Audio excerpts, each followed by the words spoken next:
She wasn't born royal. No crown, no throne. Just an orphan girl living in exile, far from home.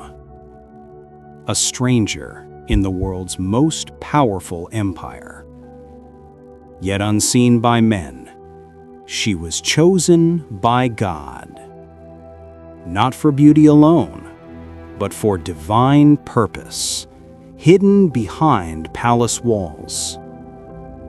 When the fate of a nation hung by a thread, God's deliverance came, not through a warrior, not through a king, but through a young woman with quiet courage. Her name was Esther. And this is her story.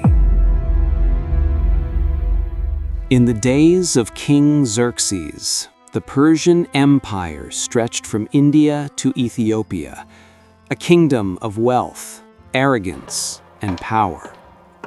To display his greatness, Xerxes held a lavish feast, 6 months of gold, wine, and pride. But when the king demanded that Queen Vashti parade before his drunken guests, she refused.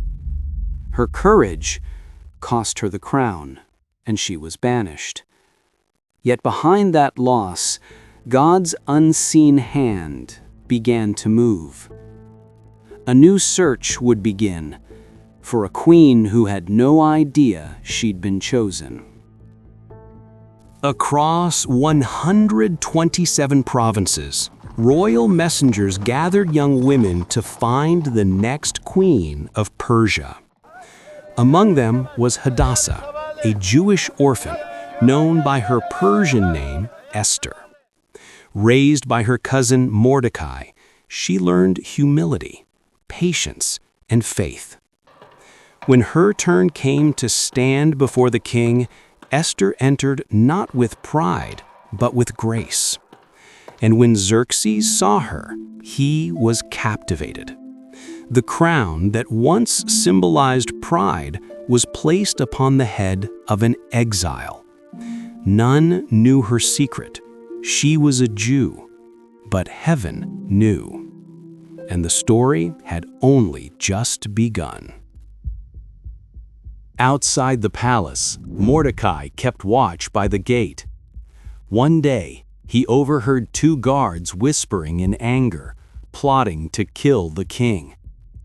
Mordecai sent word to Esther. She warned Xerxes in her cousin's name, and the plot was uncovered.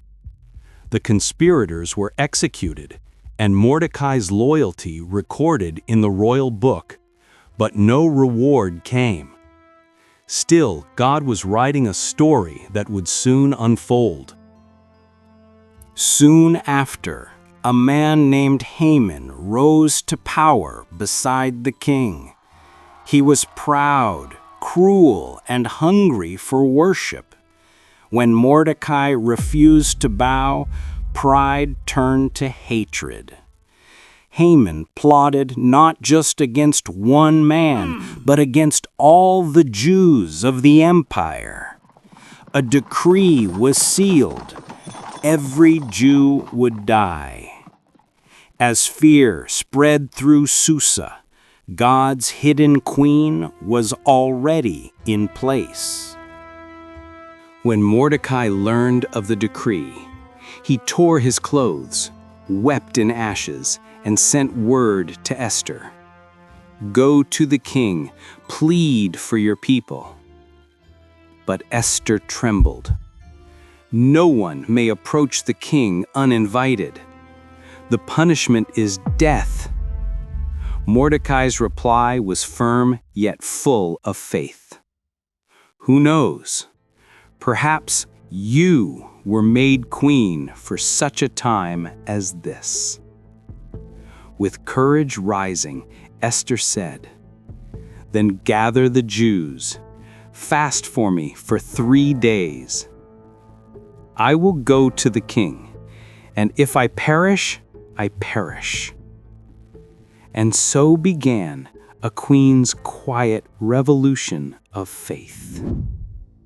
On the third day, Esther walked toward the throne. Her footsteps echoed through marble halls, steady, deliberate, filled with quiet resolve.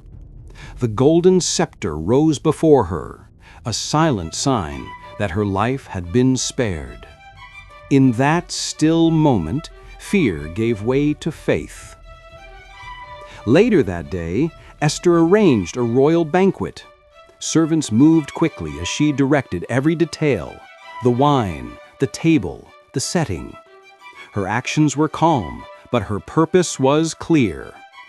Within the palace, plans of evil began to unravel, quietly, unseen, piece by piece.